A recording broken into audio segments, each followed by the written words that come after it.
오디세이아 7권 시작하겠습니다. 길가의 숲에 잠시 머물렀던 오디세우스는 스케리아 시내로 향했습니다. 아테나는 그의 주위에 짙은 안개를 만들어 파이아케스인들이 그를 알아채지 못하게 해주었죠. 그리고 물동이를 든 어린 소녀의 모습으로 오디세우스에게 다가갔습니다. 오디세우스는 자신이 먼 곳에서 온 나그네 애인이 소녀에게 알키노우스의 집을 알려달라고 하였죠. 소녀는 자신의 집 근처라며 길을 안내해 주었습니다.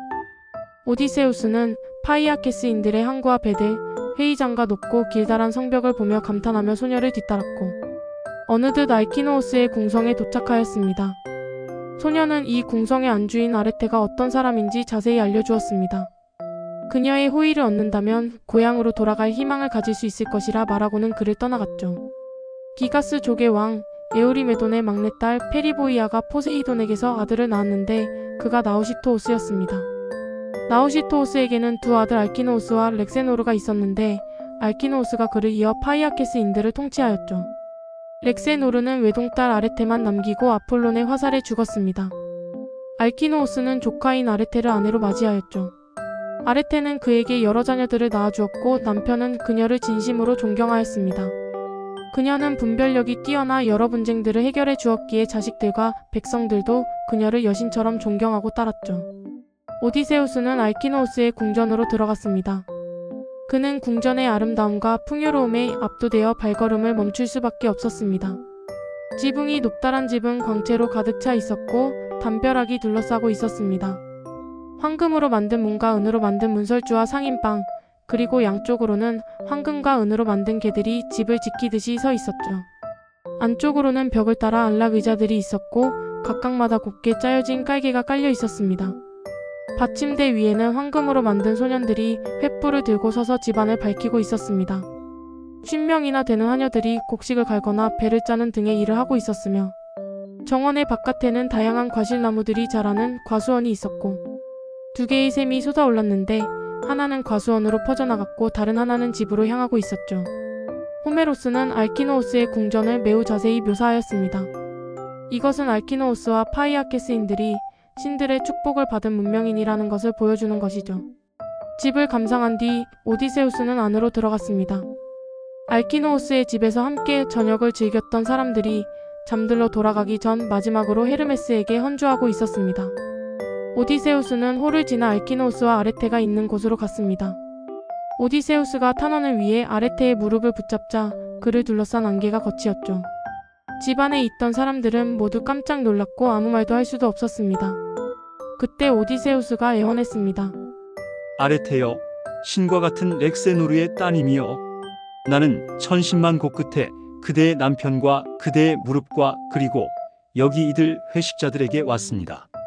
신들께서는 이분들의 생활에 축복을 내려주시어 이분들이 저마다 자기 자식들에게 집안의 재산과 백성들한테서 명예의 선물로 받은 것을 물려줄 수 있게 되기를. 그대들은 어서 나를 호송하여 내가 하루빨리 고향 땅에 닿게 해주십시오. 나는 이미 오랫동안 가족들과 떨어져 고통받았습니다. 이렇게 말하고 그는 화롯가의 잿더미 곁에 앉았습니다.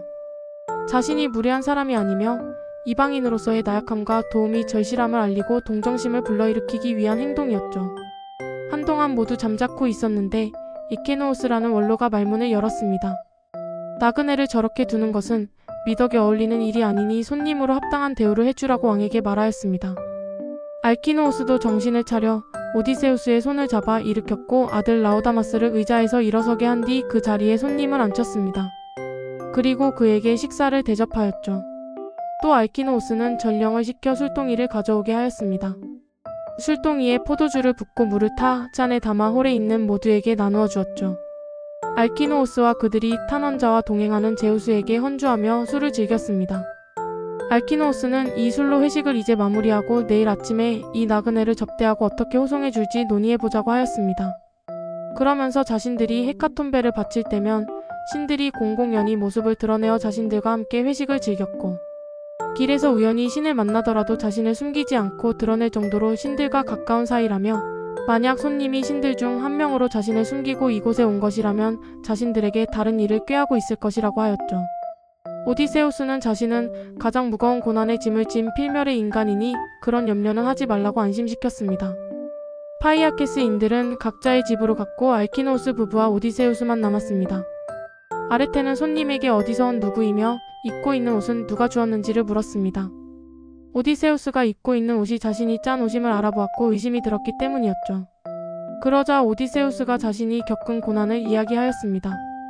바다 한복판에서 자신의 배가 산산조각나 동료들은 모두 죽고 혼자 배의 용고를 붙잡고 9일 동안 떠돌아 다녔으며 열흘째 칼립소에게 구해져 오기기아 섬에서 그녀의 보살핌을 받았으며 자신을 죽지도 늙지도 않게 해주겠다는 칼립소 곁에 7년간 머무르면서도 귀향을 바라며 바닷가에서 눈물을 흘렸던 일을 말하였죠. 이후 제우스의 명령이었는지 그녀의 마음이 바뀌어서였는지 자신을 뗏목에 태워 보내주었고 항해하다가 18일째에 포세이돈이 바다를 뒤흔들어 조난을 당한 일과 물과 바람이 이 나라로 날아줄 때까지 헤엄쳐왔던 일을 말하였습니다. 그는 바닷가에서 지쳐 잠이 들었다가 깨었는데 마침 당신들의 딸 나우시카를 보고 그녀에게 탄원하였으며 그녀는 자신을 강에서 씻게 해주고 음식과 옷을 주었다고 말하였죠.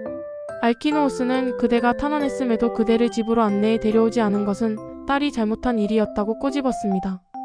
오디세우스는 나우시카가 뒤따라오라고 하였지만 자신이 원치 않았다며 따님을 나무라지 말라고 하였습니다. 자신이 그녀를 따라오는 광경을 보면 그대가 마음속으로 화내실까 두렵고 부끄러웠기 때문이었다고 하였죠. 알키노우스는 그의 헤아림과 딸을 배려하는 마음씨에 이곳에 남길 원한다면 사위로 삼고 싶다는 마음을 내비쳤습니다. 하지만 억지로 붙들지는 않을 것이며 날짜를 바로 내일로 정해 그대를 호송해 주겠다고 확언해 주었습니다.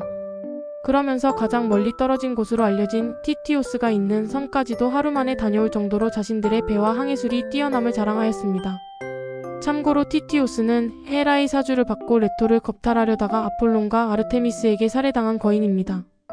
오디세우스는 기뻐하며 기도하였습니다. 아버지 제우스시여, 알키노우스 왕이 한 말이 모두 이루어지게 해주소서. 양식을 대주는 대지 위에서 그분의 명성이 꺼지지 않게 해주시고 나는 고향에 닿게 해주소서. 아레테는 시녀들을 시켜주랑의 침상을 마련해 주었습니다. 7권은 끝이 났습니다.